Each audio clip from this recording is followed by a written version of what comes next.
nuevos. Vamos a comenzar ya.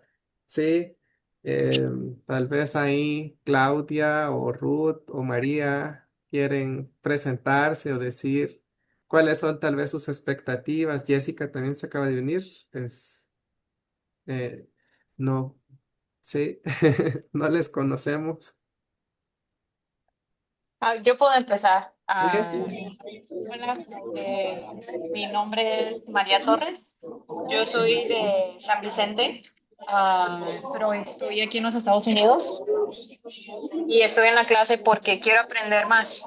Cuando dejé El Salvador, siento que no nos enseñaron mucho, sí, especialmente de ay, Dios mío, de nuestras raíces.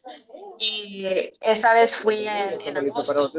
Cuando fue en agosto fuimos a las ruinas. Sí, bueno, gracias. sí. Y estamos escuchando mucho de nuestra historia y en ese momento dije, no, yo quiero saber más y quiero aprender y quiero aprender nuestro idioma, porque yo sé que el español no es nuestro idioma. Sí, sí. Bueno, aunque estos talleres están más enfocados en la cultura, pero porque las clases de náhuatl empezamos nuevamente hasta enero, pero ojalá que sea un gancho para atraerles, ¿verdad? Ajá. Sí. ¿Alguien más? No sé si alguien más, así brevemente, de las personas nuevas.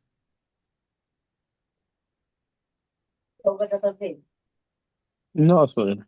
Sí. No. Es como les decía, la mayoría les conozco porque están en las clases. Solo no conocía a Claudia, María, a Ruth, a Nuria.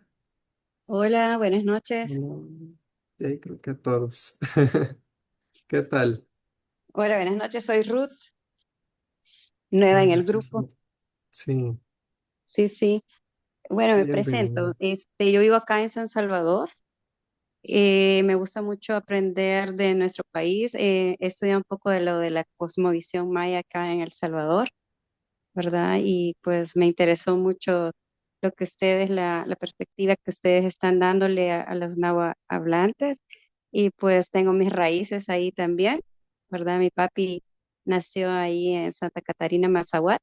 Así que yo creo que la sangre y las raíces me están Sí, llevando pues a conocerlo, qué toda bueno, la información que ustedes están compartiendo. Así que muchas gracias qué por bueno. esta oportunidad. Gracias. Gracias, señor. Sí. Mucho gusto, Bueno. Ruth. Sí, vamos entonces a comenzar, si no hay nadie más que quiera tomar la palabra. Como les decía, ¿verdad? Estos talleres están pensados y programados que están programados para este mes. Son talleres que de hecho les llamamos culturales porque no están enfocados como tal en el programa del aprendizaje de la lengua que tenemos durante el año, ¿verdad? Ese vamos a iniciarlo hasta enero. Pero muchas veces, por ciertas causas, a veces, digamos, no se conectan a las asesorías con los nahuablantes, o a veces el tiempo tampoco nos da por todos los temas que tenemos, y por esa razón hemos pensado o hemos seleccionado varios temas interesantes para que podamos estudiarlos un poco durante este mes, ¿verdad? Entonces vamos a comenzar. Bienvenidos todos y todas. Y pues vamos a comenzar permítanme, tengo un problema. Se me trabó la computadora. Denme un segundo. No sé qué le pasó. Pero si me escuchan, Sí.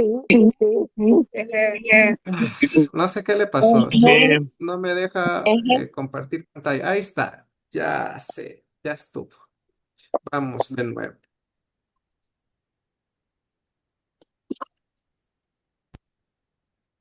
Muy bien, bueno, entonces, eh, bienvenidos y bienvenidas. Bien, hacerles como un pequeño repaso de lo que vamos a estudiar durante esta semana.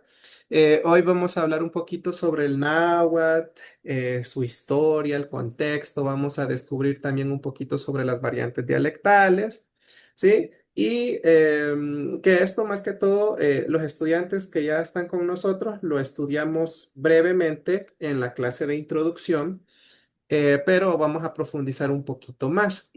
Y el día de mañana tenemos la clase de los nahuatismos en el castellano. Mañana ustedes se van a dar cuenta que nosotros hablamos náhuatl todo el tiempo. El náhuatl en todas nuestras expresiones, en todas nuestras creencias, en todas nuestras, en nuestras toponimias, en los nombres de los lugares, lo vamos a encontrar, ¿verdad? Y recordarles que el día viernes tenemos la asesoría a las 6 de la tarde. El viernes están los dos abuelos nahuablantes, Nancín Sixta Pérez y Taxin Renato Alfonso, por si ustedes pues desean conocer un poquito más, pues con ellos vamos a poder platicar y conocer ciertos detalles que en estas clases no podamos hacer, ¿sí?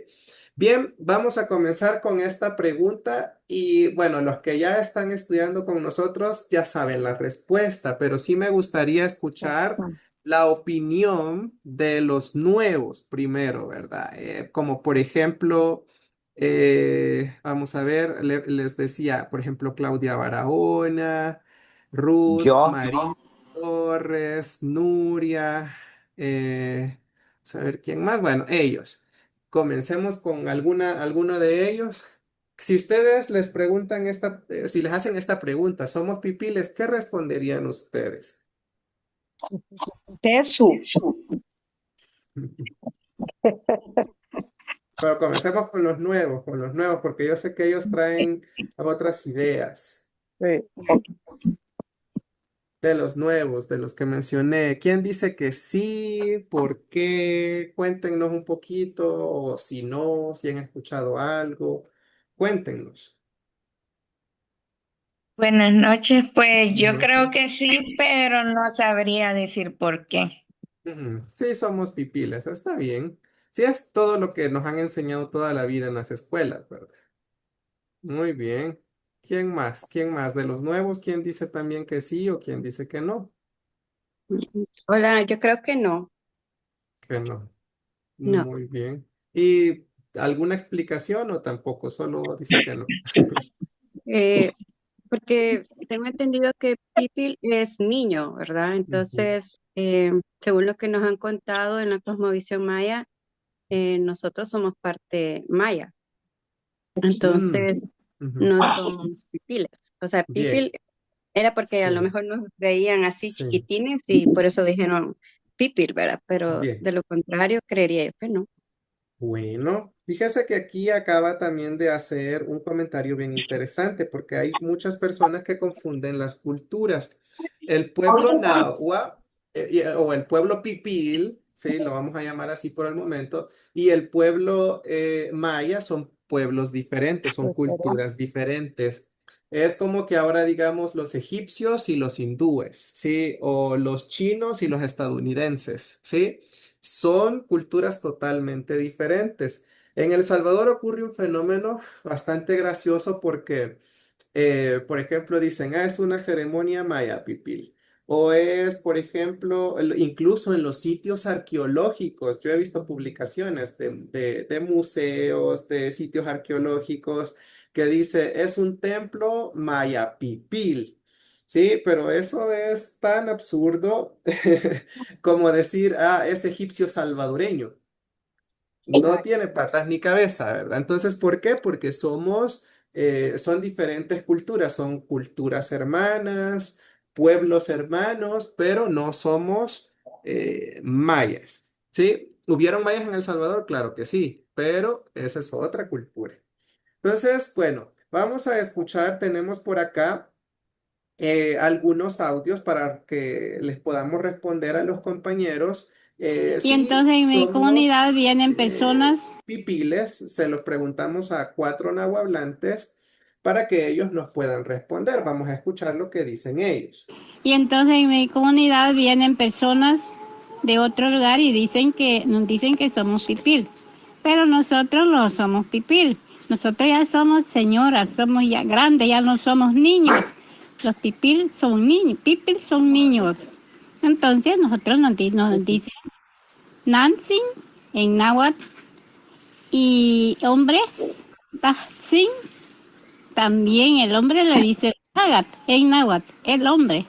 Y nosotras mujeres, señoras, nos dicen Nancy. Muy bien, vamos a escuchar ahora Yo otro. siempre he dicho que yo Ah, no soy pipil, yo soy natural, ¿verdad? Nahuablante natural. Yo no soy pipil porque yo no soy niña, ni bichita, cipotillo. Aquí vinieron los mexicanos y dijeron, no, ellos no hablan bien el náhuatl. Hablado de niños, ellos son pipiles, dijo, ¿verdad? Entonces, yo no tomo eso de bien porque la niña lo acepta. Yo no lo acepto porque mi papá siempre decía, tejeme tipas, palame, ti naturales, decía él. muy Nunca bien. dijo que somos pipiles. Bien, acá quiero decirles un poquito también algo bien curioso, que por ejemplo Nancy Anastasia acaba de decir, tejeme tipas palamet. Fíjense que es el racismo se internalizó tanto en la mente de algunos abuelos que lastimosamente, por ejemplo, pala es algo inservible, ¿sí? Entonces, cuando ella dice tejeme tipas palamet, la gente le decía tejeme tipas palamet, ¿sí? O sea, que prácticamente éramos inservibles. Y ese término lo interiorizó mucho Nancy Anastasia y por eso lo explica. Y decía, no, mi papá me decía, somos naturales". Pero ella era una persona que lo solía decir, ella ya no está viva, pero ahí podemos ver qué tanto afectó el racismo, ¿verdad? Porque otras personas, pues sí, siempre han visto a las comunidades indígenas como algo menospreciado, ¿verdad? Vamos a escuchar estos Entonces, otros dos audios. los pipiles, yo soy hablante náhuatl. Nosotros, las señoras, ancianos que hablamos el idioma náhuatl, somos hablantes náhuatl. Porque somos señores y señoras. Por eso entramos hablantes náhuatl. No voy a aceptar que nosotros hablantes náhuatl nos confundan con el que dicen pipil. Nosotros no somos pipil, nosotros somos hablantes náhuatl. Y así tienen que saber sus alumnos, don Héctor. Y Entonces, eso es lo vamos que... con este otro audio. Pues pipil viene de cipote. El cipote no es como que se diga seguro lo que hace, porque a veces hace locuras, a veces hace bien. Y entonces ahí como que se confunden, como que somos algo dundos o algo, no sabemos lo que hacemos, ¿verdad? Bien, ahora escuchando estos audios, ¿qué piensan? Las personas tal vez que nos apoyaron al principio, o les estamos dando ahorita prioridad a los nuevos, pero es porque este es un tema que dentro de las clases se debate mucho, ¿verdad? ¿Qué piensan los compañeros nuevos? Claudia, Gabriel, no, bueno, Gaby creo que está en las clases, María, Nuria, Ruth. ¿Qué piensan de lo que acaban de escuchar? Es algo que ustedes ya sabían? ¿Es algo que es nuevo para ustedes y se están dando cuenta ahorita? ¿Qué Ay, piensan de no. cómo los abuelos defienden, sí, defienden su identidad? Porque dice, somos hablantes náhuatl, ¿verdad? Somos nahuas. Mm. ¿Qué opinan? Soy María. Ujú, Es algo de que yo acabo de saber, porque como mencioné antes, fui a ujú, a las ruinas en agosto. Entonces, la persona que nos estaba dando que nos andaba enseñando, ella mencionó que cuando llegaron los españoles, eso fue lo que ellos nos empezaron a decir, que éramos pipiles porque ujú, se burlaban de cómo hablábamos nuestro idioma. Y era algo así como como racismo, ¿no? Porque sí, éramos, supuestamente para ellos no éramos suficientes. Y era algo como para distinguirnos. Y crearon ese como odio también entre nosotros porque ya queríamos ser como los blancos. bueno. ¿Quién más? ¿Quién más quiere opinar? Gracias.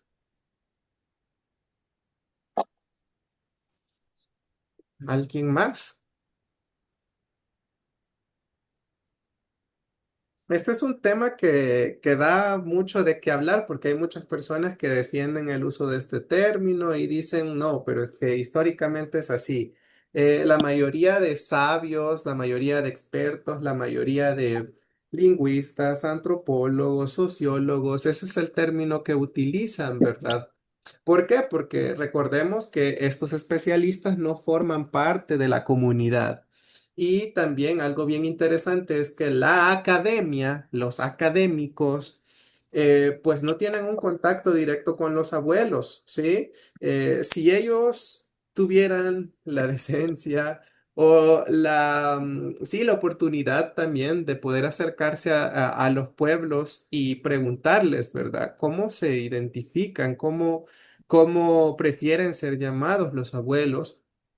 Pues encontrarían una respuesta bastante fácil, pero recordemos que estas personas pues aprenden de libros, aprenden de lo que escuchan, de lo que les transmiten y pues si nadie se toma eh, la molestia de poder visitar a las comunidades y solo aprender de lo que dicen los libros, pues ahí es donde el error se sigue repartiendo, ¿verdad? Se sigue distribuyendo y se sigue replicando hasta que la mayoría de salvadoreños pues creen que es un término correcto, creen que es un término utilizado, pero pues al escuchar a los abuelos nos podemos dar cuenta de que es un término que causa rechazo, ¿verdad? Y fíjense que Entonces, hay algo muy interesante también. Resulta que, bueno, pipil, pues se refiere a un infante porque puede ser un niño o una niña. Es una palabra que no tiene género. Pipil es niño o niña. Pipil son niños o niñas. Existe otra teoría, por así decirlo, en donde las personas dicen, no, pero es que no viene de pipil, ¿sí? Viene de la palabra pilsin, ¿sí? Pero ¿y dónde está ese reverencial? La terminación T, Z y N en náhuatl es un reverencial. ¿Y qué significa eso? Significa que es una persona de mucho respeto, ¿sí? Un pilsin, la palabra pilsin puede tener dos significados. Si yo le coloco un posesivo, significa hijo de hombre, ¿sí? Es un hijo de hombre. Pero si no lleva posesivo, significa niño, ¿sí? También puede ser alguien noble, alguien inocente, pero inocente porque no ha tenido su primer contacto sexual, no ha tenido relaciones sexuales, ¿sí? O alguien noble, alguien con un cargo importante, ¿sí? Entonces el plural, por ejemplo, si lo vemos acá, pijpiltzitzin, porque hay muchas personas que dicen, no, no se ofendan, ¿verdad? Los académicos, así con el afán de tratar de defenderse, dicen, no, no se ofendan, porque pipil es porque son nobles, ¿sí? Ahora, esto lo hacen porque desconocen la gramática del idioma, desconocen la lengua, entonces ellos dicen, no, nuestra salida más próxima es decir que significa nobles, ¿sí? Entonces es lo que se cree, ¿verdad? Hay una pregunta, diga,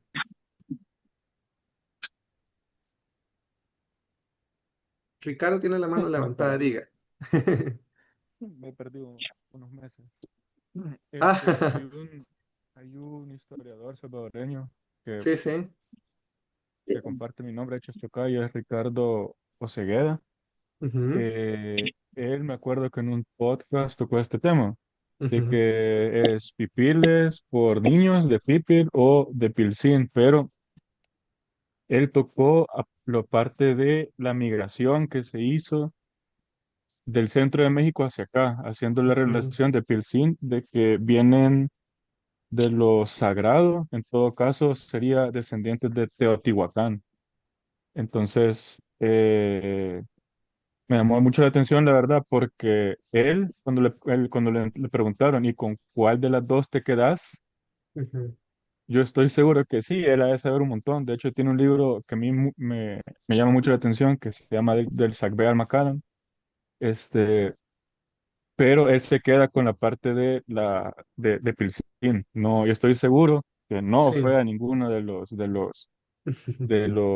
pueblos donde sí, todavía hay nahuablantes sí. a preguntarles qué son. Sí, algo bien interesante que también puede servir para demostrar este pequeño error que están creyendo los expertos, los académicos, es que el término pipil surge después de 1522, ¿sí? Es decir, después de que los españoles llegan a la tierra que conocemos como El Salvador. De hecho, ya vamos a hablar también de las migraciones. Hoy es uno de los temas que tenemos para esta noche. Pero ahí es donde podemos también comenzar a ver, ¿verdad? Es un término que de hecho es ajeno. Y fíjense que algo bien curioso, yo por el proyecto he podido asistir a ciertas actividades y convivir con otros pueblos también. Y dentro de los pueblos con los que he convivido, resulta que en México hay un pueblo a los que se les llama mixtecos. Yo no sé si ustedes han escuchado a ese pueblo, son muy, muy famosos, muy conocidos en México. Resulta que a ellos también dicen a nosotros, vinieron y nos nombraron mixtecos. ¿Sí? ¿Qué es lo que pasa? Durante la conquista, durante la invasión, recordemos que hubieron varios pueblos aliados. El pueblo aliado por excelencia con los españoles, los que pasaron a la historia como los traicioneros, son los tlaxcaltecas, ¿sí? Te- eran comunidades indígenas sometidos por otros pueblos indígenas que vieron la oportunidad de vengarse de los otros pueblos indígenas y por eso es que se alían con los españoles, ¿verdad? Eran los tlaxcaltecas.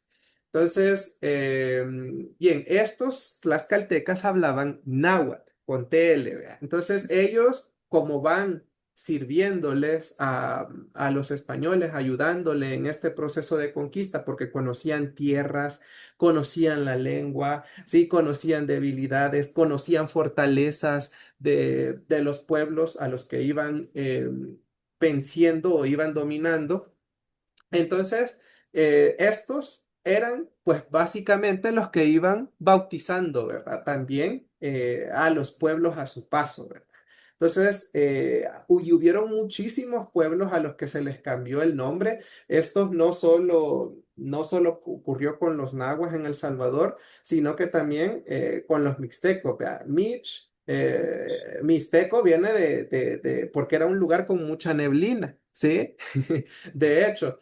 Pero su nombre y ellos están luchando, ellos tienen una gran lucha así grande, si ustedes quieren leer sobre ellos, ellos se autodenominan como New Sabi. New Sabi. Ese es el nombre antiguo que tenían antes de la llegada de los españoles y antes de la llegada de los tlaxcaltecas hacia ese lugar. Entonces ellos dicen, nos conocen como mixtecos, pero nosotros somos New Sabi, ¿sí? Entonces esto es exactamente lo que está pasando en El Salvador también. Hay otros pueblos también, se me ha olvidado porque es un nombre así bien extraño, que incluso como apodos les pusieron también como los que apestan a Mo, ¿sí? Entonces, estos estos tlaxcaltecas al final eran bien, bien, bien molestones, vea, como esos de la escuela que nos ponían apodos, vea. Pero el hecho, miren, esto es igualito a lo que pasaba en las escuelas, vea. Imagínese que a usted le habían puesto orejón, orejona, vea, porque tenía grandes orejas de chiquito, de chiquita. Usted en su adultez no va a ir por el mundo presentándose como el orejón, la orejona, porque así le pusieron de chiquito, vea. Eso es así de ilógico, o sea, que nosotros vengamos y adoptemos este término y digamos, pero es que así nos nombraron. Así me decían de chiquito, vea. No tiene sentido. Entonces tampoco tiene sentido el que nosotros sigamos cargando con este término que fue impuesto tras la llegada de los españoles. ¿Sí? Entonces es algo que también para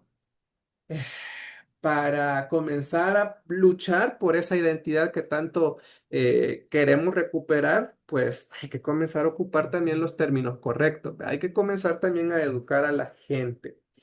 Y cómo nos damos cuenta también que esto del término pipil viene siendo algo algo de cierta forma peyorativo, algo como discriminatorio, burlesco, sí, porque hay muchos documentos.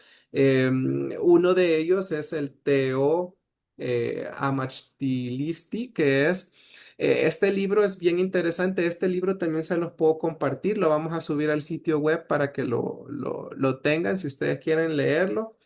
Resulta que este libro es de los años 1600, ¿sí? Y este es un libro, ¿sí? Ese Teo desde Dios, ¿sí? Amachti es del libro, vean.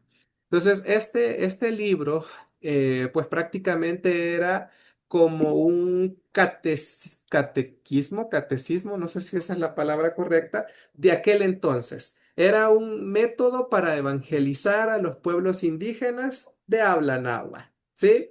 Entonces, y justamente también acá hablan, es que también hay algunos que hablan la lengua mexicana, dicen, porque ellos seguían afirmando que era náhuatl con L, ¿sí? Náhuatl con TL, y pues le llamaban a esta lengua pipil, vea, que era una lengua de muchachos, dice. Eh, que está hecha de pedazos de vocablos mexicanos, o sea, como que han querido aprender náhuatl mexicano bien, pero no han podido y han copiado par de palabras, pero no pueden hablarlo bien, ¿verdad? Entonces, también hay documentos que demuestran que los pueblos nahuas o el pueblo pipil, ¿sí? Es decir, los hablantes de náhuatl solo con T, no habitaron solo El Salvador, ¿verdad? Habitaron zonas como Nicaragua, como Guatemala, ¿sí? Entonces, que de hecho ya vamos a hablar también un poquito sobre eso, hay documentos donde hablan sobre esto. De hecho, hay otro documento también en donde mencionan eh, que hablaban pipil o náhuatl corrompido, dicen. Esa es la palabra exacta que ocupaban. Era rara cómo se hablaba, la forma de hablar del español antiguo, ¿vea? Pero esas eran las palabras. Entonces, prácticamente, el término pipil era como para decir que era un náhuatl mal hablado, ¿verdad? ¿Por qué? Porque era una lengua de muchachos, era una lengua de niños. ¿Sí? ¿Habrá alguna pregunta hasta el momento?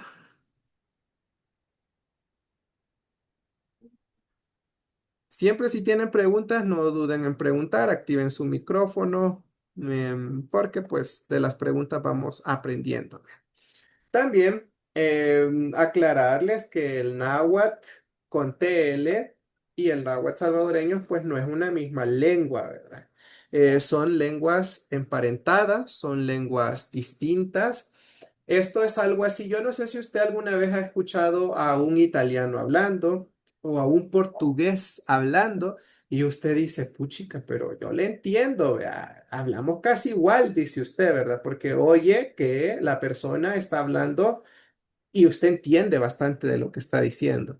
Ahora, si usted hace el intento, sí, y dice, le voy a hablar en portugués, vea, y trata de hablarle a esa persona, no va a haber una comunicación lineal, sí, la persona probablemente le entienda algunas palabras, pero no va a poder establecer una comunicación directa.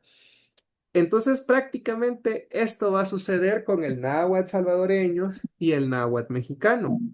Sí, que de hecho decir náhuatl mexicano también es minimizar un poquito el idioma porque tiene demasiadas, creo que son como 60 variantes o más las que el náhuatl mexicano tiene, ¿vea? Entonces sería también, bueno, es una lengua muy amplia. Entonces, eso, nosotros en El Salvador nuestra lengua se llama náhuatl solo con T.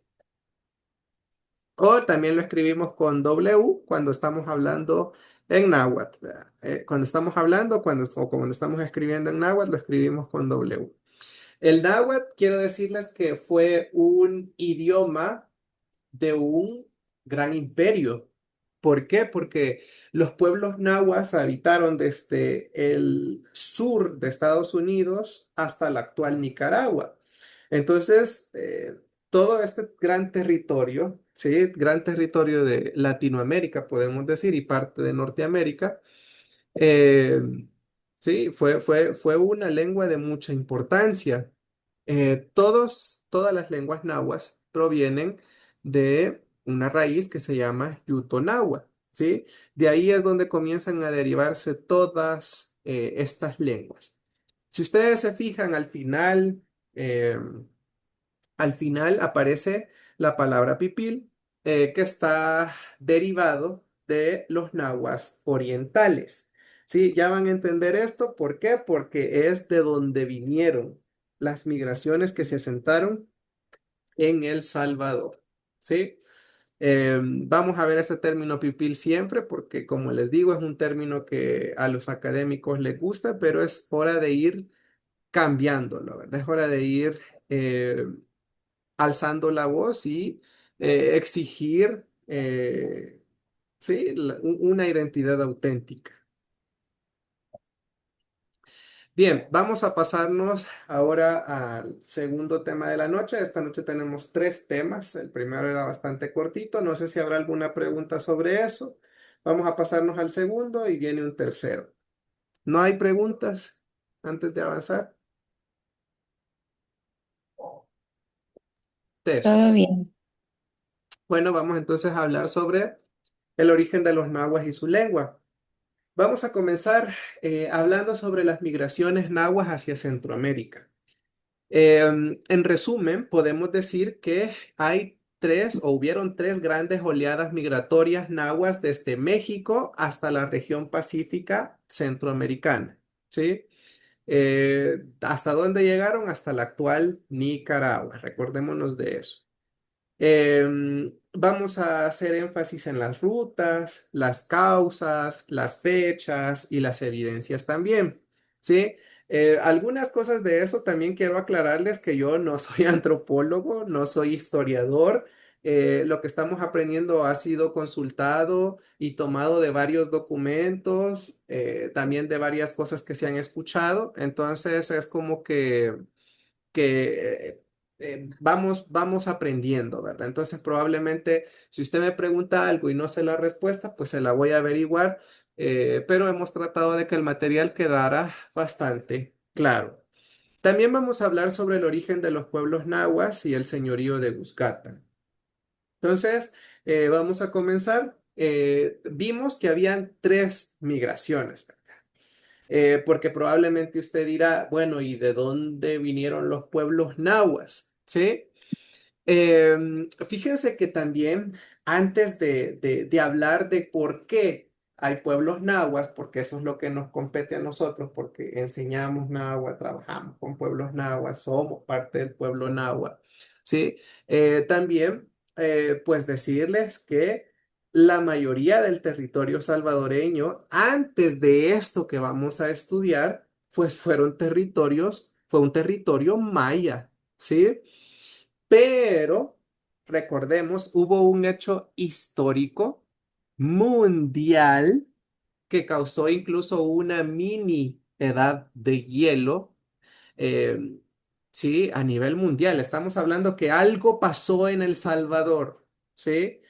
Que provocó un cambio a nivel global, ¿sí? ¿Alguien sabe de qué fenómeno estoy hablando? La Y erupción lo del pango. volcán de Ilopango. Ajá, así es, la erupción del Xilutepet. Xilutepet era el nombre de ese cerro, que en español le llaman Jilotepec, ¿sí? El nombre en náhuatl era Xilutepet, ¿sí? Que era el cerro del Jilote. Como sabemos, el actual lago de Ilopango era un supervolcán, o es de hecho un supervolcán que está dormido, ¿verdad? Ojalá que no despierte. Pero si usted quiere conocer también un poquito más de esto, ¿verdad? Eh, puede leer sobre esto. Este fue un supervolcán que al hacer erupción, pues prácticamente la ceniza cubrió el cielo, causa un enfriamiento en la tierra y pues prácticamente esto le da origen a varios sitios arqueológicos que tenemos en El Salvador, como Joya de Serén, ¿sí? Y bueno, todos estos sitios arqueológicos en la zona de Santa Ana o Chalchuapa. No sé si han escuchado que hay un sitio arqueológico al que le llaman la Pompeya de América. ¿Sí? ¿Han escuchado eso? ¿Qué sitio arqueológico es? Eso. Tomastiani, Puede ser Diga, Joya de diga, diga. Serén. Joya de Es Serén. la joya de Serem, vea. Es la joya de Serem, ajá. ¿Por qué le llaman la Pompeya, vea? Porque prácticamente ocurrió lo mismo que en Pompeya. Quedaron todas las comunidades pues prácticamente sepultadas. ¿Y cómo se sabe eso? Porque dentro de las excavaciones se van viendo ciertos niveles, ¿verdad? Por ejemplo, de tierra blanca que prácticamente se dice que fue provocado por esta erupción, ¿sí? Entonces, eso es como una pincelada de Tomastiani. algo previo, ¿verdad? Diga, Pero Joya de Serén está sobre la erupción del lago Ilopango. La que lo soterró, estás... sí, la que Ajá. lo soterró fue el Laguna El Caldera. La Laguna Laguna Cal- Caldera. Sí, sí, Ajá. sí, sí. Laguna Caldera y el Jabalí. Y un El poquito jabalí. del volcán de San Salvador. Pero Muy sí, bien. está sobre la erupción del lago de Ilopango. De De la hecho, erupción. perdón, Ujú. Diga, diga. pero bueno, como yo estudio ingeniería civil, Sí, todas las cárcavas que ven en Ilopango, todas esas cárcavas que están tapando ahorita el sí, MOB, toda esa es ceniza de la erupción del lago de Ilopango. sí. Tenemos aquí también a Alex que quiere opinar. Dile, Alex. Hola, Tomastiani, ¿se escucha bien? Sí, sí, se escucha bien. Ah, sí, es que Joya de Serén, sí está donde se sentaron estos mayas, como que ocuparon la ceniza como base de Ilopango. Ujú. Sí, Posteriormente, 150 años después, pues da erupción en Loma Caldera y le cae la ceniza, pues muchos mayas. Ese sí. sitio doméstico pues salió huyendo y Ujú, le cayó otra, que es el Prayón, ujú. y después el Boquerón, y así fueron las... Sí, por Sí, eso el lugar, pues, o sea, gracias a esas cenizas, o sea, sí. fue conservado ese Ujú. sitio. Por Sí, eso el lugar que usted menciona, todo ese lugar sí. de Nechapa, que todo es Ujú. ceniza. Sí, bueno, y de hecho su nombre todavía se sigue llamando así, ¿verdad? Nesh Sí. Apan, ajá, abundancia de ceniza. Bueno, prácticamente hay mucho de la historia, pero sí, prácticamente lo que queremos hacer ver es que antes de la llegada de los pueblos nahuas, esto era territorio maya, ¿sí? Hubieron muchos sitios, porque usted, por ejemplo, va a Joya de Serén, va a estos sitios arqueológicos, Casablanca, por ejemplo, y usted pregunta, ¿de qué cultura es? Son mayas, ¿sí? Pero usted dirá, bueno, y entonces las comunidades nahuas, ¿qué pasó? ¿Por qué no hay tantas construcciones? ¿Sí? ¿Por qué es que la mayor parte del país se dice que son como construcciones o fue territorio maya? Pero bueno, estamos hablando de que han pasado muchos sucesos antes de eso. Ahora, a partir de acá, a partir del año 400 después de Cristo, ¿sí? Pues prácticamente es donde comienzan a venir los pueblos nahuas a esta zona, ¿sí? Todo lo que hablamos de los sitios arqueológicos, la erupción del volcán y todo esto, ¿sí? Fue en tiempos mayas, podemos decirlo.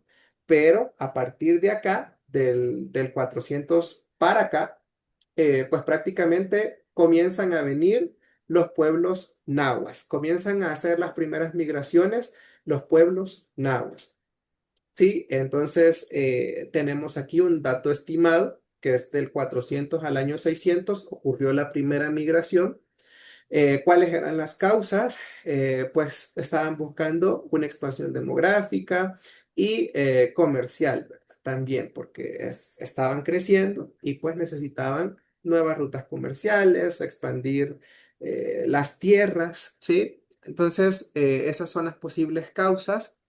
También usted dirá, bueno, ¿y cuáles son las evidencias? ¿Verdad? ¿Cómo es que saben si en aquel entonces no habían libros o cómo es que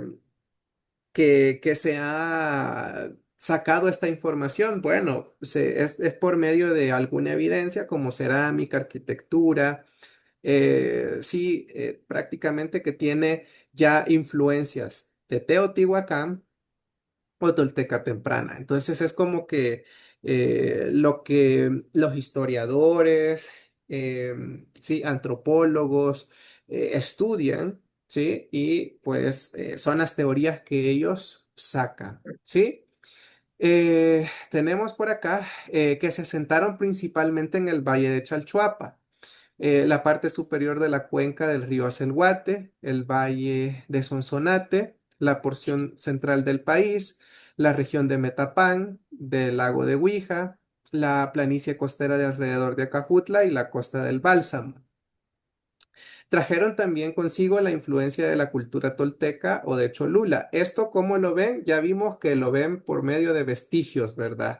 Cerámicas, construcciones, pues en eso se basan los académicos para datar todo esto o para formular todas estas no sé si llamarles teorías o fechas que otorgan, ¿verdad? ¿Sí? La cual se dejaría sentir principalmente en la zona occidental y central del territorio salvadoreño, extendiéndose hasta el sitio Lomachina en el departamento de Usulután, que esto ya es en la zona oriental, es justo el área prácticamente limítrofe, ¿verdad? Hasta donde llegaron los pueblos nahuas y los sitios arqueológicos principales para ese entonces fueron Cihuatán, Las Marías, Chalchuapa e Igualtepec. ¿Sí? Entonces, es bien interesante porque prácticamente a partir de la primera oleada ya estaban apoderándose de los territorios que actualmente nosotros podemos decir que son territorios nahuas, ¿verdad? Porque el náhuatl, recordemos que se habló desde el río Lempa hacia el occidente de El Salvador. Y tenemos acá una ruta aproximada de lo que fue o lo que recorrió esta primera migración. ¿Sí? Se dice que sale de Teotihuacán, pasan por el Valle de Puebla, por Tlaxcala, la cuenca de Papaloapam en Veracruz, y desde ahí algunos grupos bajan al Istmo de Tehuantepec, continúan por la zona del Pacífico de Chiapas, entran al suroeste de Guatemala por Retauleo, Suchitepeques y Escuintla, donde documentan influencias teotihuacanas. Vea, esto es lo que recordemos, esto es lo que ven los académicos para decir por dónde es que pasaron. Vea, no es que encontraron algo, no es que sí, haya un libro de aquella época, ¿verdad? Estamos hablando del año 600, imagínese. Entonces, ¿cómo hacen estas averiguaciones? Por lo que van encontrando, ¿sí? Finalmente avanza hacia Chalchuapa, El Salvador, ¿verdad? En el occidente, donde aparecen rasgos cerámicos y urbanos del altiplano mexicano. Sí, estamos hablando lo mismo, volvemos a repetir, que se comienzan a encontrar tipos de cerámicas, ¿verdad? De estilo teotihuacano. Entonces, también vámonos ahora a la segunda migración. A estos se les conocen como movimientos intermediarios. Estos comienzan a partir del año 700 al año 900, según fechas estimadas, y vemos cuáles son las causas. Comienzan a migrar también por transformaciones políticas tras la caída de Tula y Cholula. Prácticamente estaban reconfigurando, ¿verdad? Se estaban reconfigurando social y políticamente en Mesoamérica. Los sitios relacionados con este movimiento son Cihuatán, Lomachina, que está en Usulután, y Chalchuapa. Tenemos por acá la ruta aproximada. Se dice que pues estos parten desde Cholula hacia el sur, pasando por el istmo de Tehuantepec, la costa del Pacífico de Chiapas, pasando por Tapachula, luego por Escuintla, Guatemala, que en Escuintla también es uno de los lugares en donde fue prácticamente, hay documentación que hasta la actualidad se puede estudiar del náhuatl con T, en Escuintla, en Guatemala. También se asientan temporalmente en Caminalcuyú. Esto es bien interesante, ¿sí? Porque Guatemala, la ciudad de Guatemala prácticamente está construida sobre Caminalcuyú. Si usted tiene alguna vez la oportunidad de visitar algún museo, les recomiendo que visite el Museo de Miraflores. eh, y ahí pues tienen incluso como no sé cómo llamarle a esto, tienen como es una maqueta gigante en donde usted puede ver las construcciones que están debajo de la ciudad de Guatemala. Eso es bien interesante. Y bueno, se asentaron también temporalmente en la zona que conocemos actualmente como Ciudad de Guatemala. Luego, la zona de Boca Costa, donde se mezclan con poblaciones mayas. Llegan al occidente del Salvador. em, y pues fundan dos sitios. Aquí ya comienzan a fundar estas ciudades como Cihuatán, Loma China, Santa Leticia y Cara Sucia. Algo bien interesante que tal vez está un poquito afuera de esto, pero yo se los quiero compartir. Existe una lengua en Guatemala que se llama Alahuilac, que si ustedes quieren pueden averiguar un poquito más sobre esto, leer un poquito más sobre esto en internet. Y resulta que esta lengua, el Alahuilac, muchas personas antes decían, no, es náhuatl, ¿sí? Y otros decían, no, es Xinca, ¿sí? Y ha habido una gran discusión y fíjense que yo tuve la oportunidad de tener contacto con un libro de Alahuilac y yo me quedé sorprendido. Yo cuando lo leí, yo les digo, esto es náhuatl, náhuatl con T, ¿sí? Pero ellos insisten que es una lengua xinca.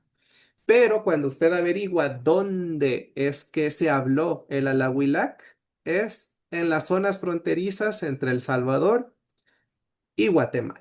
Entonces, probablemente, eh, sí, fue una mezcla, probablemente entre tal vez el pueblo Xinca y el pueblo Nahua, ¿sí? O fue una lengua que era náhuatl en aquel entonces, pero tal vez como fue desapareciendo, porque en Guatemala se le considera una lengua extinta a la Nahuilac.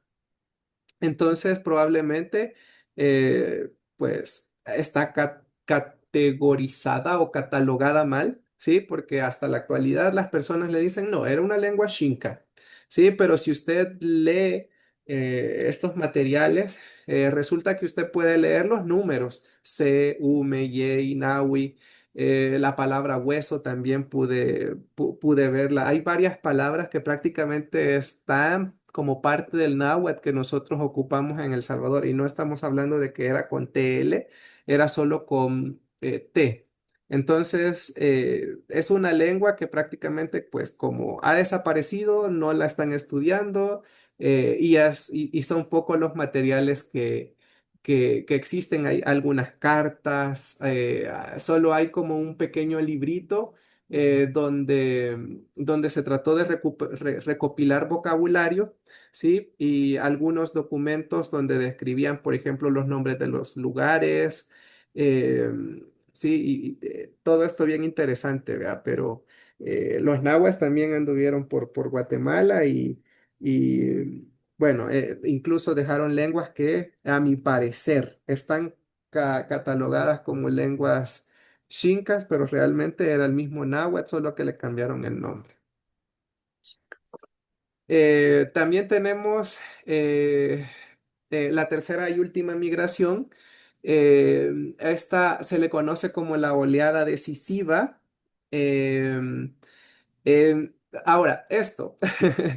Resulta que AD, este AD yo me lo encontraba y me lo encontraba en los documentos y yo decía, pero ¿qué significa AD? ¿Será antes de Cristo? Decía yo. Ajá. Y no, ajá, es una nueva forma, o bueno, no sé si es nueva, para mí lo era. Sí, porque yo pues siempre había escuchado antes de Cristo, después de Cristo, y pues prácticamente ahora están ocupando más AD. No sé si actualmente están ocupando más AD o qué, pero se ha hecho bastante popular.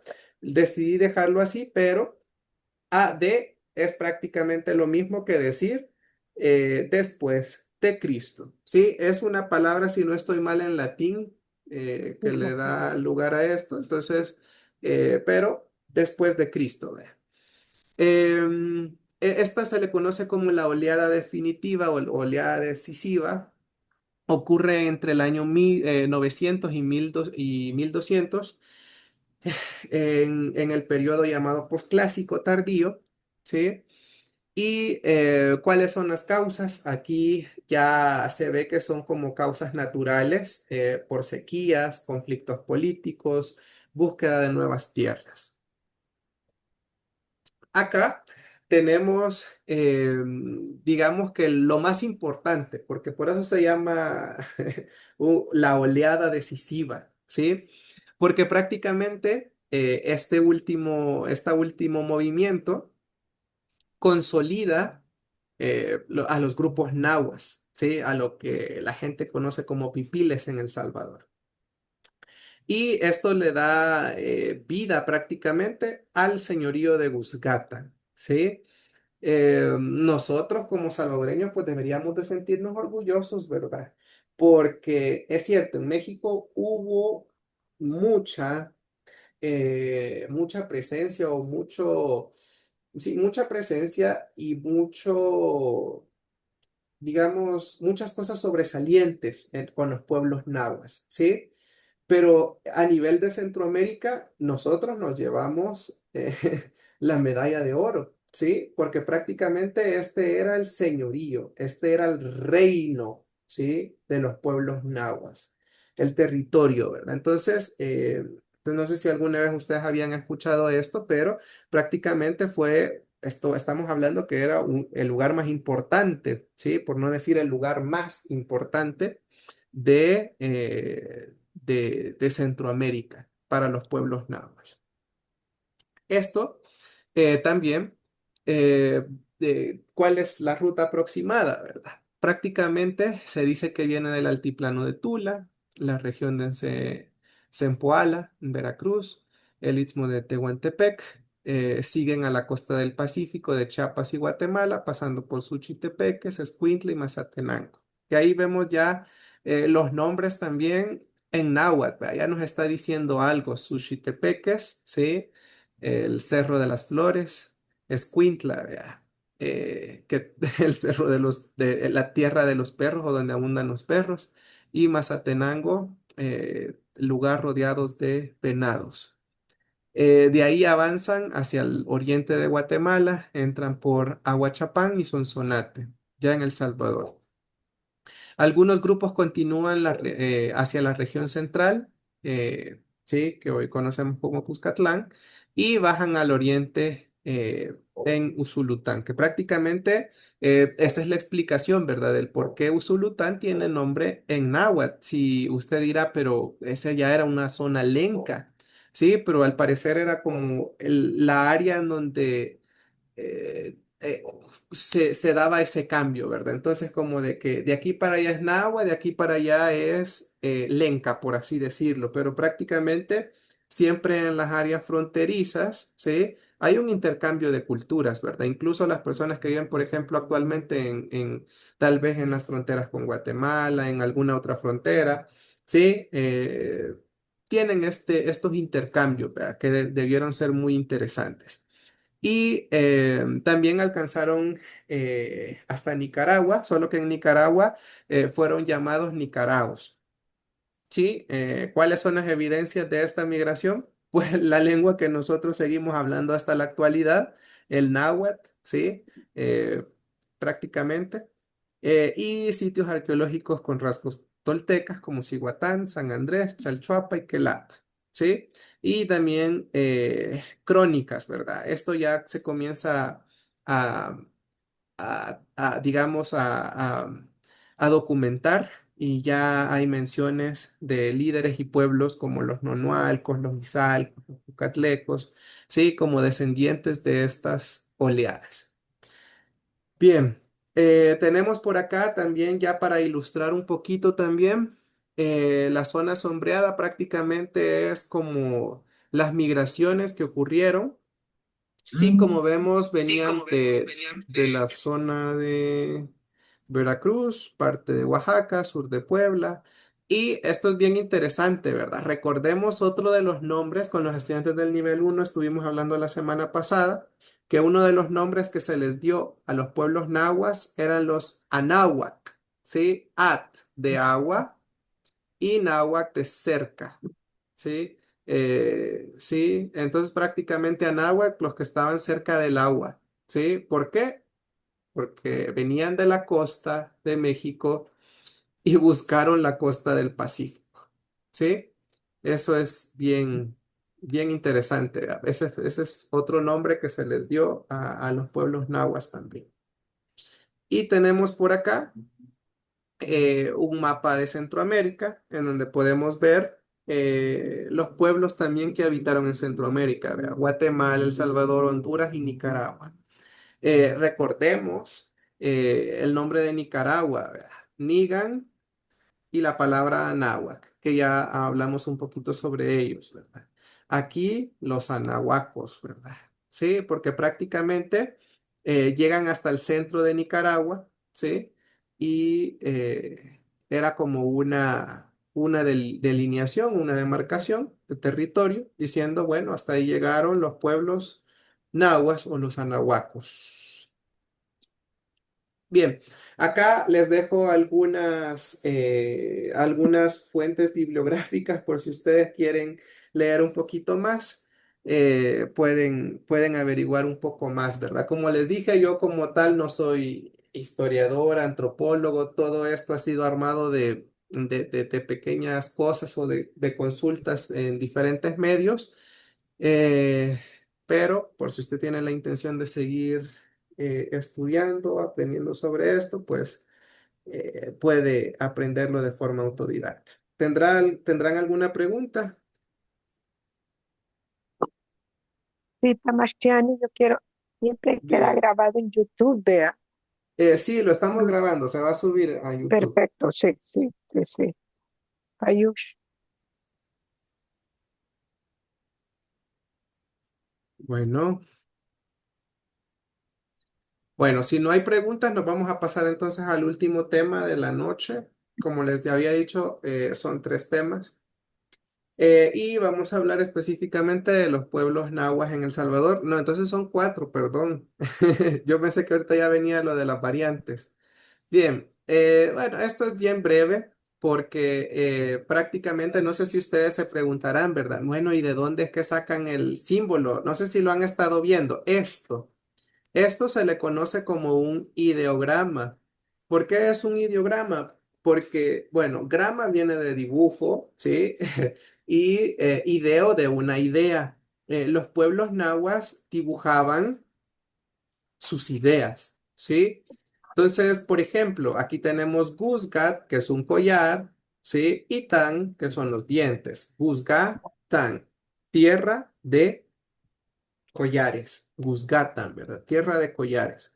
Entonces, ustedes se preguntarán, bueno, ¿y de dónde sacan que antes nos llamábamos así? ¿O por qué es que existía el señorío de Guzgatan? ¿O cómo es que saben que este era el territorio llamado así, ¿verdad?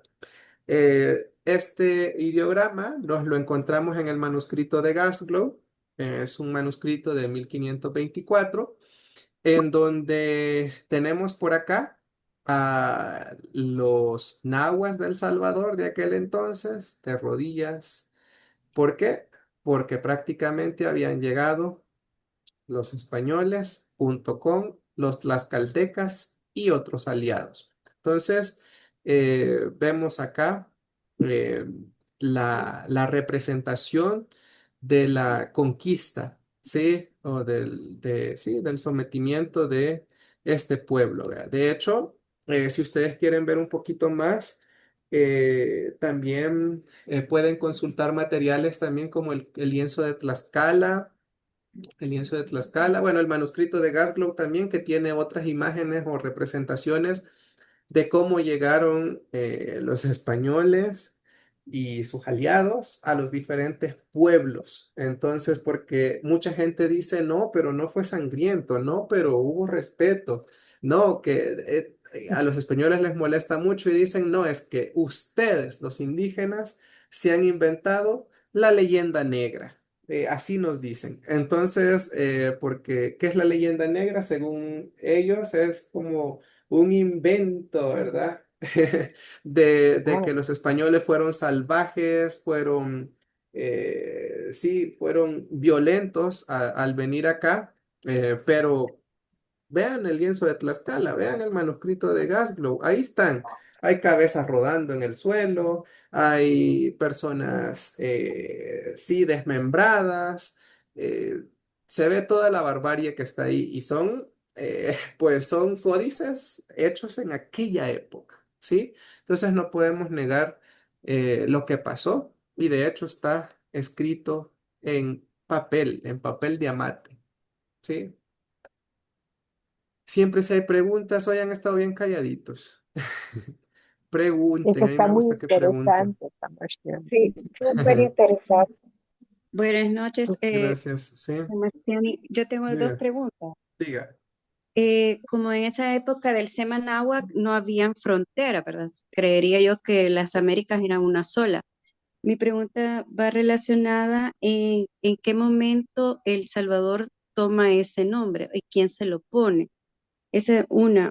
Y ahorita usted que menciona esos códices se los habrán llevado a otros países o los Mm, tenemos acá en El Salvador, en No, algún de lado. hecho, la Ojalá, mayoría fueron ojalá. quemados. La mayoría fueron Mm, quemados. De hecho, no tenemos muchos.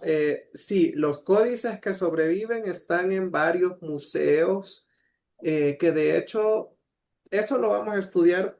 Bueno, si ustedes toman el curso con nosotros, se estudia dentro de las clases, en la clase número 2 sí, del nivel uno, donde les mostramos un montón de códices y ustedes van a ver que están en museos de Madrid, en museos en Londres, museos en otras partes del mundo, tienen los pocos documentos que quedan, ¿verdad? Entonces, pero en El Salvador y así como en la mayoría de Latinoamérica, la mayoría se quemaron. De hecho, libros como por ejemplo La visión de los vencidos, se dice, ¿verdad?, que los españoles, los frailes, sí, prácticamente amontonaban todos estos códices porque contenían conocimientos del diablo. ¡Qué miedo! ¿Verdad? ¿Por qué? Porque podían curar con plantas. ¿Sí? Cosa que para ellos era brujería. ¿Verdad? ¿Cómo un hombre puede curar a otro hombre? ¿Sí?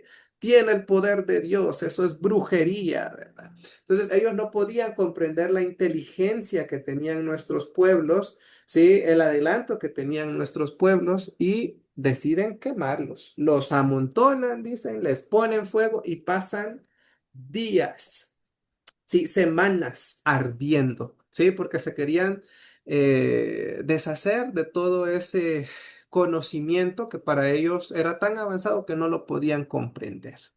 Entonces, lastimosamente, sí, la mayoría de pueblos perdió sus escritos. Ahora, con respecto al nombre de El Salvador, yo sospecho que, pues prácticamente el nombre fue dado para la época de la independencia, ¿sí? Y que de hecho hasta un año antes de que El Salvador se llamara El Salvador, toda la zona occidental pertenecía a Guatemala, ¿sí? Sonsonate, Aguachapán no era zona salvadoreña. Sonsonate y Aguachapán pertenecían a Guatemala. Entonces, hasta un año antes de que se independizaran como repúblicas, creo que ahí es donde obtienen el nombre de El Salvador. Sí, pero exactamente sí, no puedo darle como una respuesta, pero me parece que fue por esa fecha, ¿sí? gracias. Bueno, tenemos por acá también em, ya un mapa más centrado en lo que es El Salvador, ¿sí? Recordemos que hubieron otras culturas también, que este mapa no las tiene representados, porque hubieron pueblos mayas también. En pequeños asentamientos, pero los subieron, ¿verdad? Solo que no los toman muy en cuenta. Acá, ya en amarillo, está delimitado dónde es que estaban los pueblos nahuas, ¿sí?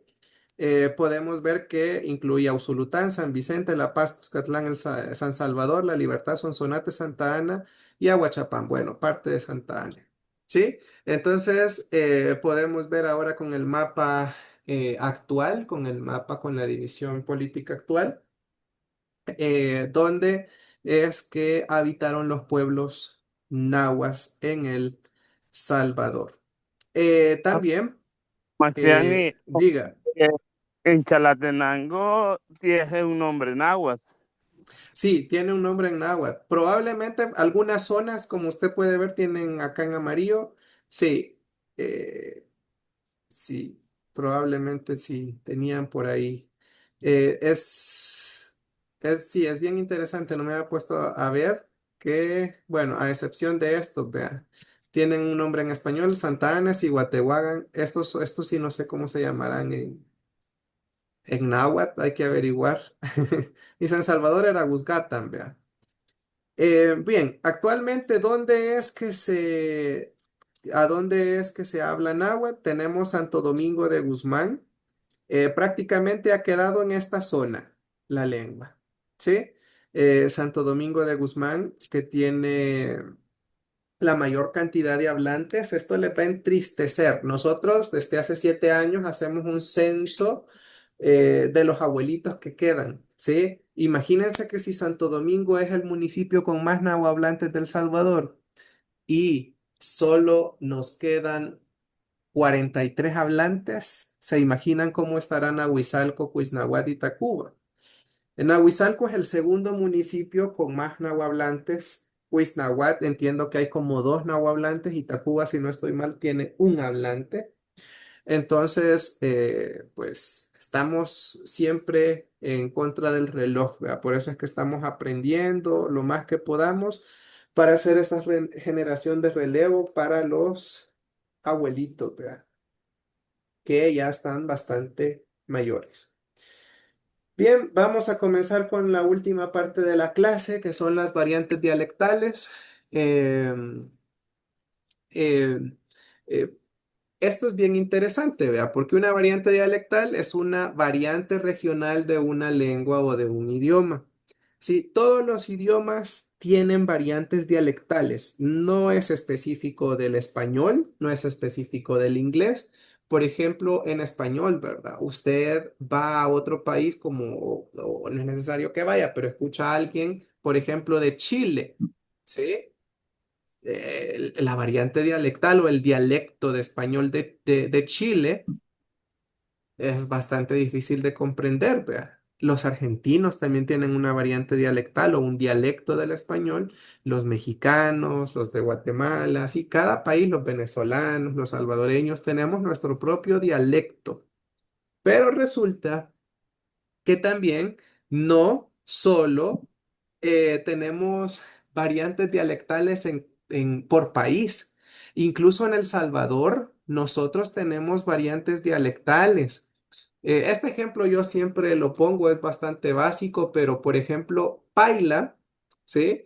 Una paila en el oriente del país es una cosa diferente, porque allá una paila es un guacal.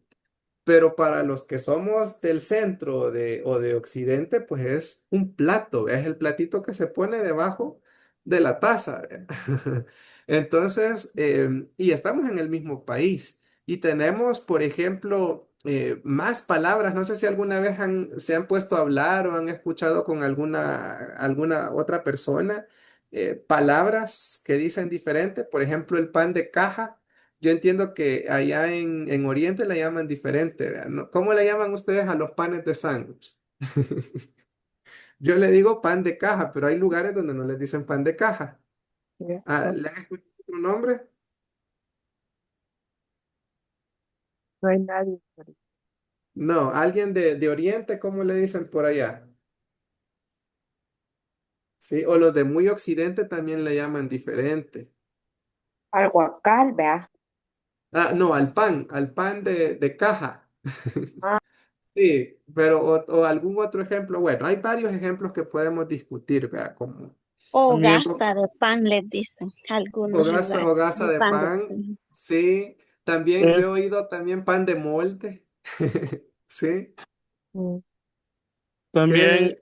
cuando, cuando nosotros decimos tenedor y ellos dicen trinche, El aunque la trinch, palabra ajá. Ujú. trinche es una palabra náhuatl y la usa Oriente. Sí, bueno, de hecho no, del náhuatl la tomaron también del español. Sí, es al revés. Ajá, la palabra, sí, trinchi le dicen en náhuatl, pero es porque la tomaron del español porque era un elemento que no existía en la cultura. Sí. Bien, tenemos aquí algunos ejemplos y tenemos, vea, por ejemplo, si usted escucha a un guatemalteco, le va a decir, por ejemplo, vamos mucha por nuestra refacción donde el güiro canche de la esquina, ¿sí? Prácticamente le está diciendo, vamos bichos, ¿sí? Por nuestro refrigerio donde el bicho chele de la esquina, ¿sí? Eso ya pasándolo a la variante dialectal del Salvador. Sí, tenemos también acá otro que en este caso es de Chile. Al tiro, tenés que acompañarme por mi polola, lleva al cabro y a tu guagua. Sí, rápido, ve, apúrate que me tenés que acompañar por mi novia. Sí, lleva a tu hijo que no está tan chiquito y a tu bebecito. Ve. Sí, tenemos otro, vamos a echar carrilla y a chacharear al tianguis porque te veo agüitado, como que vamos a vitrinear, diríamos nosotros, vea. Vamos a hablar y a vitrinear al mercado porque te veo triste, te veo bajoneado. Mira qué trucha esa mina, mira qué busa esa bicha, dijéramos en El Salvador, ¿verdad? Sí, entonces vemos que cada pueblo tiene su propia variante dialectal. Esto se los estoy ejemplificando en español. Algo bien curioso también, que de hecho no sé si ustedes lo sabían, pero el nombre correcto no es español del idioma. De hecho, el nombre correcto es castellano. Pero nosotros nos hemos acostumbrado a decirle español, vea. El nombre del idioma es castellano. ¿Sí? Tenemos aquí un ejemplo más en donde dice, por ejemplo, mi piba me ha mandado a freír espárragos. Estoy flipando en colores porque me la ha liado parda. Me la estoy currando. Es español, pero ¿qué podemos entender de esto? ¿Quién me ayuda a volverlo salvadoreño? ¿Sí? ¿Qué entendemos de esta frase? Puede ser de que la novia lo dejó Ajá, y está como, la está pasando mal sí. y que ya cuando dice me la estoy currando es como, bueno, no sé, me la estoy pasando demasiado mal. No sé, Ajá, digo yo. porque ella me hizo lío, vea. Ella me hizo problema y me la estoy pasando mal. Ajá. Bien, pero vemos que nos cuesta mucho poder interpretarlo y esto hablando de que estamos hablando de variantes dialectales de un mismo idioma. Pues el náhuatl también tiene su propio mundo, ¿sí?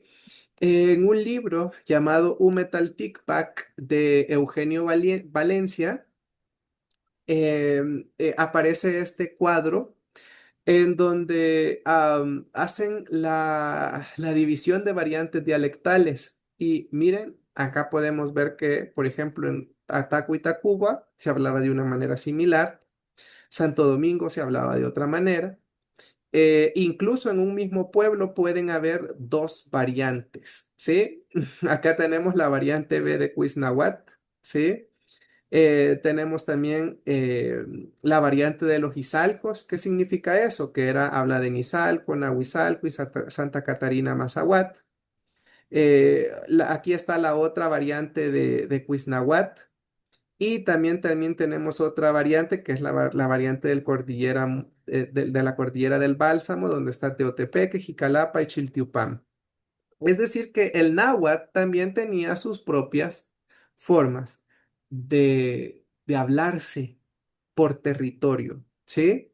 Entonces, y esto es bien racista, los comentarios que yo he llegado a escuchar hasta la actualidad porque dicen, el náhuatl es una sola lengua, el náhuatl se habla igual, ¿sí? Pero si el español no se habla igual, ni en el mismo El Salvador, ni en otros países. Entonces, ¿por qué una lengua indígena no puede tener variantes dialectales? ¿Solo por ser indígena? ¿Sí? Entonces, pero hay documentación, ¿sí? Hay documentación. Un libro que les recomiendo bastante, que está en el sitio web por si quieren descargarlo de forma gratuita, es el que se llama El Pipil de la región de los Izalcos. No, perdón, se llama se llama, vamos a ver. Bueno, este libro en original se llama The Pipil Language of El Salvador, algo así se llama, pero es un libro de Lai Campbell. En el sitio web tenemos la versión original que está en inglés y la versión traducida que está en español. Lai Campbell hizo una comparación de las variantes dialectales. Entonces ahí usted puede ver cómo se decía una palabra en diferentes pueblos. Está muy bonito, eso sí les recomiendo que si tiene la oportunidad de verlo, lo lea, porque documenta las variantes dialectales, ¿verdad? Para este vamos a detenerla acá. Tenemos acá tres audios. Vamos a ver si podemos escuchar dos porque ya nos está ganando el tiempo, aunque sea, de una variante dialectal entre Nahuizalco y Huitzapan, ¿sí? Esto me gusta mucho porque yo había oído a Nancy Sixta, ella es Nancy Sixta para los que no la conocen, que en algunas asesorías ella nos contaba cómo era su experiencia, porque ella de chiquita iba a vender con su mamá al mercado de Nahuizalco. Iban a vender jocotes, iban a vender fruta, ¿sí? Iban a comprar también. Entonces, Nancy Sixta cuando cuenta cómo es que los trataban o cómo es que se comercializaba, siempre cambia el acento, cambia su forma de pronunciar y a mí me gustaba mucho. Entonces dije yo, esto tengo que ponérselo a los estudiantes para que lo escuchen. Entonces, me gustaría que escuchen un acento donde ella cambia su voz y le pongan atención también a la pronunciación. Nahuizalco es un pueblo en donde la K, ¿sí? Que nosotros en Santo Domingo pronunciamos como G, ellos siempre la pronuncian como K. Escuchen, pónganle atención a eso. Kaske pati uni shukut, tignagitiei, y hay peso. Guay patiu, es un gusto. Bien, acá la pregunta ya Kaske dice, pati uni shukut, Keski y patio ini shukut, ¿sí? Esto es bien chistoso, ajá. Gesgi y patio ini shukut, ¿sí? Nosotros decimos Gesgi y patio ini shukut, ¿sí? Pero ellas decían Keski y patio ini shukut, ¿sí? Escuchemos otra vez. Kaske pati uni shukut, tignagitiei, y hay peso. Guay patiu, es un gusto. Y el acento también que le da, vea, eso es bien chistoso porque, bien curioso porque usted dirá, bueno, es el mismo náhuatl. No, recordemos, en español también, ¿verdad? ¿Con qué acento hablan los de Oriente? ¿Con qué acento hablamos los del centro y con qué acento hablan los de Occidente en El Salvador? ¿Sí? ¿Con qué acento hablan los chapines, los guatemaltecos? ¿Con qué acento hablan los mexicanos? ¿Con qué acento hablan los chilenos? ¿Sí? En el mismo El Salvador habían diferentes acentos, diferentes maneras de pronunciar. Vamos con el siguiente audio. Gaskantik namaka punit saput, gaske tiknegi. gas que pilla un chiquiwit, hombrón, pilla miyak. Y dice chiquiwit que pilla, yay. Pero, gas que te que nama ya se chiquiwit, nik, tenik guay tumin, wan guay pati. Bien. No sé si escuchan, por ejemplo, Gesgi Tiknegi, creo que dice, no estoy seguro, pero nosotros decimos Gesgi Tiknegi, ¿sí? Esta K la pronunciamos como G porque está en medio de vocales, pero allá ellos decían Gesgi Pero no Tikneki. nikneki, naja nikneki, dicen las señoras de Navidad. Naja nikneki, uni más tumak, pal niknamak kanemang. Sí. Qué hueto, chiquitic chichi, uwe, gigua. Bien, y ahí podemos ver y podemos escuchar lo de Niknegi que estábamos hablando. Niknegi lo dice ella. Niknegi, vea. Niknegi decimos nosotros, ellos decían Nikneki, Nikneki. Sí, bueno, lo dicen porque todavía hay hablantes en Nahuizalco, vea. Escuchamos uno último. Nosotros decimos geski y patiu ne chiwit. Viene otra persona de Nahuizalco y habla diferente porque las palabras son otras. Te pregunta y dice, geski patiu ne chiwit. Bien, y ahí podemos ver, ¿verdad? El objetivo de esto es escuchar el acento y también la pronunciación de lo que ella recuerda de cómo era en su niñez. O sea, ponemos esta representación porque no tenemos audios originales de Nahuizalco, pero podemos escuchar que había una diferencia tanto de acento, o la hay, de acento, ¿sí? Y una diferencia de pronunciación. Tenemos otros ejemplos, ¿sí? En donde, por ejemplo, tenemos un libro que se llama El Pipil de la región de los Itzalcos, ¿sí? Que, por ejemplo, nos dice, en Izalco, por ejemplo, no se decía Ticchiwa, como nosotros decimos en Santo Domingo. Allá decían Ticcha, Ticcha, ¿sí? No decían Tayangichiwat, allá decían Teyangichat. ¿Sí? Vemos lo diferente que, que era. ¿Sí? Allá no decían Sujsul, allá decían Saya. ¿Sí? Bueno, vamos a ver. A la niña. Allá a la niña se le llamaba Sapil. Sapil. eh, Mientras que nosotros decimos Iguapil, ¿verdad? Usted dirá, son pueblos hermanos, ¿verdad? Son pueblos vecinos y, y hablaban un tanto diferente. Eh, la negación, allá dicen inte, inte. Nosotros decimos tesu, sí, tesu. Otra de las diferencias bastante visibles es también que allá los familiares no usaban posesivo, ¿sí? En Santo Domingo de Guzmán esto no se puede. Yo tengo que decir siempre nutegu, nunan, ¿sí? Pero allá pues lo hacían diferente. Y vemos también, recalcando lo del verbo hacer, ¿verdad? Allá no era chiwa, allá era cha, ¿sí? Taite Suweli Gichiwa, decimos nosotros, ¿sí?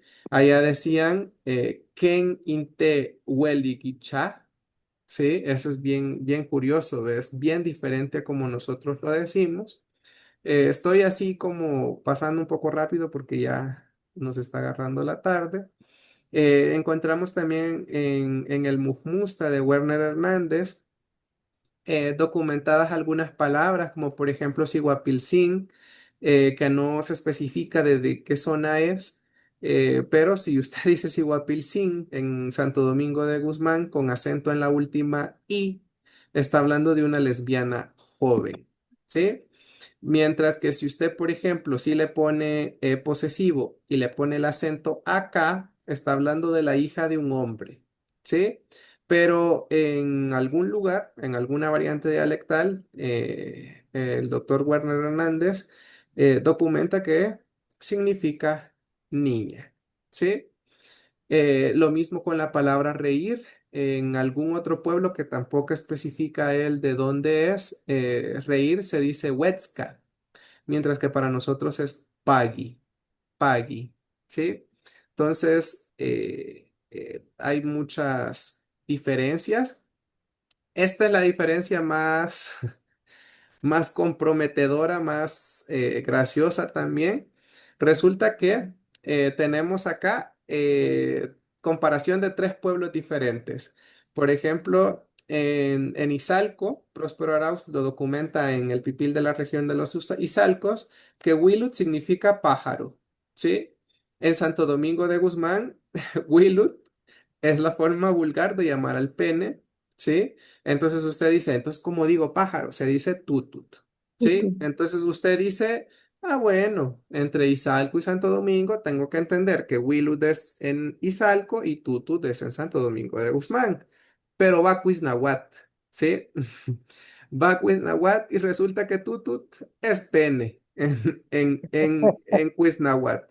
Entonces usted dice, puchica, ¿y por qué es tan diferente, vea, de un lugar a otro? Es como la palabra cipote, vea. Cipote para nosotros en El Salvador significa una cosa, que significa el niño, vea. Pero ahora usted lo dice en otro país, como en Europa, cipote es el pene también, vea. Entonces,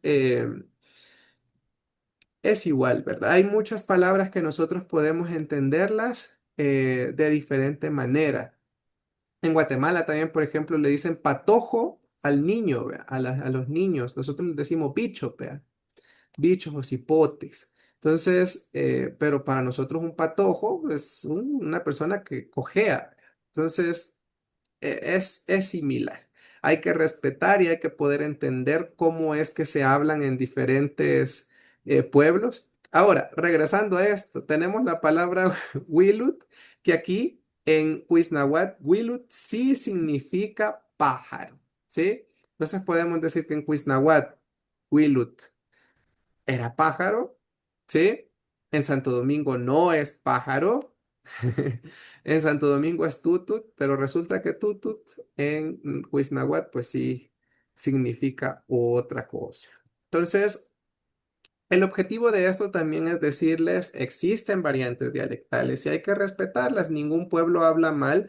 No es de que, no, miren qué feo habla Izalco, o miren qué mal hablaba Cuisnahuat. No, es como que en la actualidad usted diga, miren, ¿y por qué habla Chile así?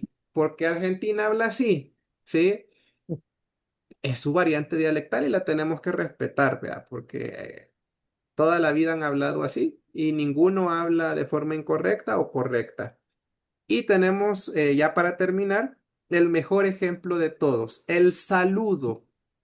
En nosotros, si usted está en Nahuizal, Cuentacuba o Cuisnahuat, usted dice Yectunal, ¿sí? Para decir buenos días. Pero si usted está en Santo Domingo de Guzmán, dice Yecpeina, ¿sí? Porque Yectunal en Santo Domingo de Guzmán significa buen sol, o sea que el sol está quemando, ¿sí? Que el sol está fuerte, está potente. Y supongo que si usted saluda con Yecpeina en estos pueblos, también le van a corregir, vea, los abuelos le corrigen, no le dicen, aquí se dice Yecpeina.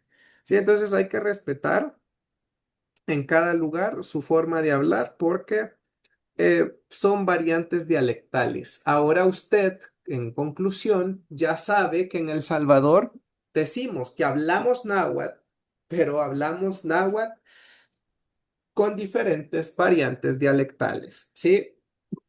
¿Qué variante dialectal enseñamos nosotros o estudiamos nosotros? Enseñamos y estudiamos la variante dialectal de Santo Domingo de Guzmán, ¿sí? Pero si usted quiere seguir aprendiendo, ¿sí? Puede aprender de forma ordenada. Vea, usted dice, voy a aprender primero Santo Domingo de Guzmán, luego puedo visitar el pueblo de Nahuizalco y estudiarlo allá, estudiar también en Tacubo, Cuiznahuat.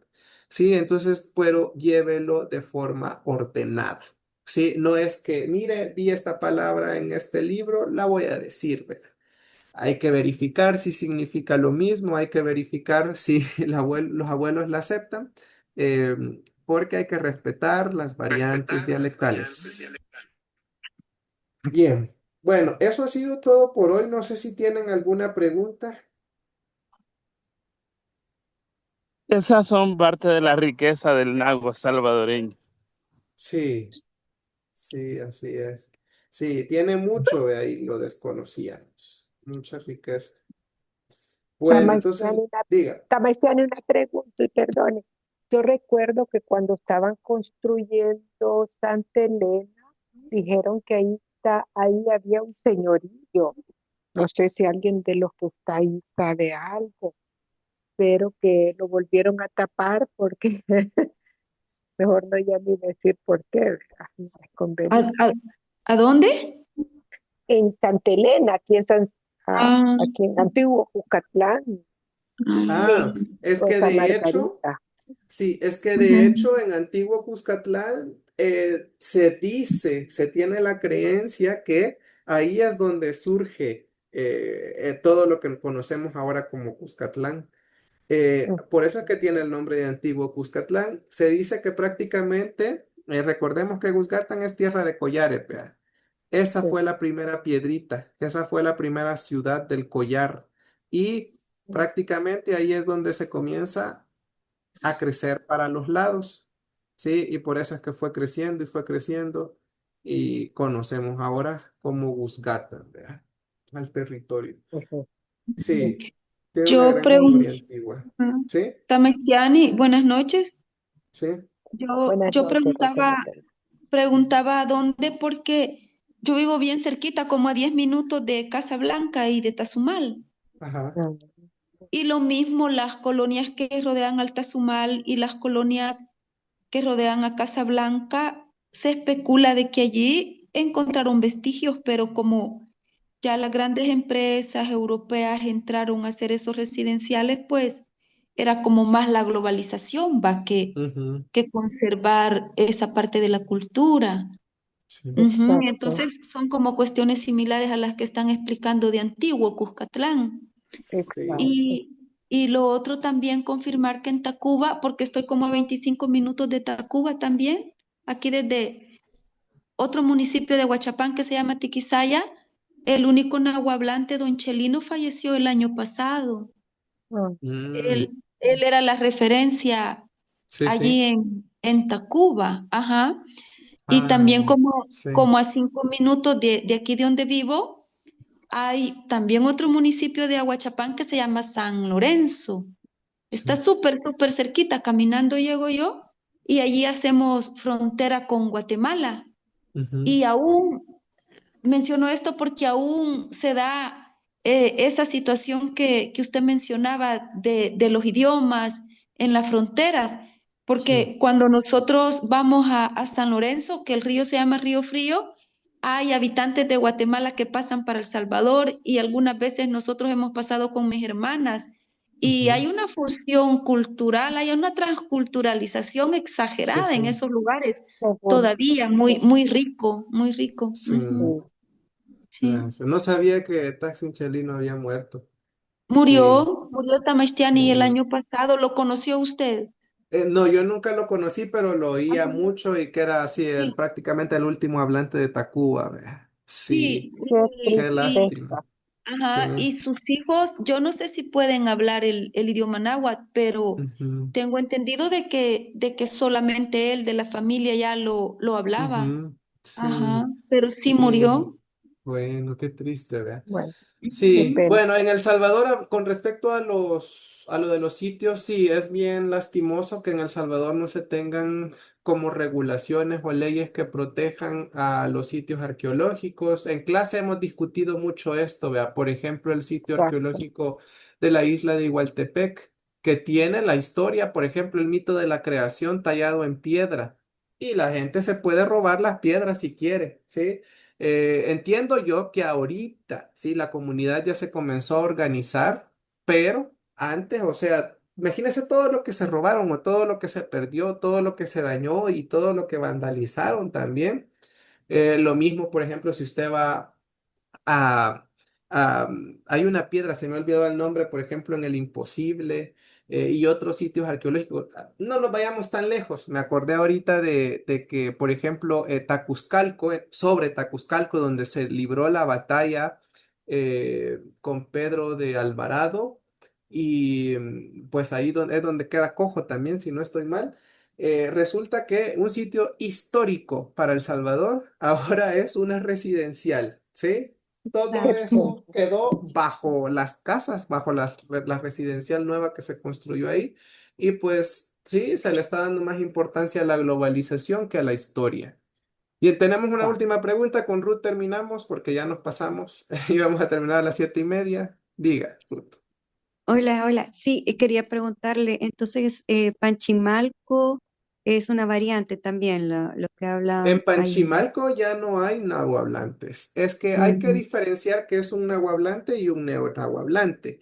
ujú. Nahuablante es una persona que nace hablando la lengua, que su primer idioma, ¿sí? Por ejemplo, la mayoría de abuelitos que tenemos en Santo Domingo de Guzmán, ellos su primer idioma fue el náhuatl. 13, 12 años o cuando comienzan a ir a la escuela, los obligan a aprender español, ¿sí? Entonces, esos son los verdaderos nahuablantes. Ahora, todos nosotros, por ejemplo, que no crecimos hablando la lengua, somos neohablantes o neonahuablantes, somos nuevos hablantes. Entonces, no formamos parte como tal de los nahuablantes. Aunque en El Salvador, por ejemplo, en el último censo ya dijeron, varias personas se reconocieron como hablantes de náhuatl, pero de eso hay un porcentaje. O sea, si usted hace las cuentas, ¿cuántos nahuablantes originales hay? Si alcanza el número 100 son demasiados, ¿sí? Pero según el último censo del 2024, ahora lo hablan 1.135 personas. Entonces, esas 1.135 personas en su mayoría son nuevos. Esos más de 1.000 hablantes son hablantes nuevos, son estudiantes, ¿sí? Entonces, sí, en Panchimalco, si nos fuéramos al pasado, porque creo yo que en Panchimalco el último hablante tal vez murió, bueno, tuvo que haber muerto después del 2007, porque en el 2007 todavía estaba documentado que habían un par de hablantes ahí, pero en la actualidad ya no hay nahuablantes. Sí, pero sí era otra variante dialectal. Como les dije en el libro de Lai Campbell, ustedes pueden consultar. Él hizo la comparación de variantes dialectales en El Salvador y él pudo entrevistar, pudo documentar la lengua en Panchimalco también y pueden ver ustedes las diferencias. Muchas gracias. Bueno, bueno, entonces eso sería todo, compañeros. Gracias por acompañarnos. Payush, Isul Payush, Sebastián. Bueno, Hasta mañana, Yawa. Tektayuwa, Yawa. Tektayuwa, hasta Payush, mañana. Yawa.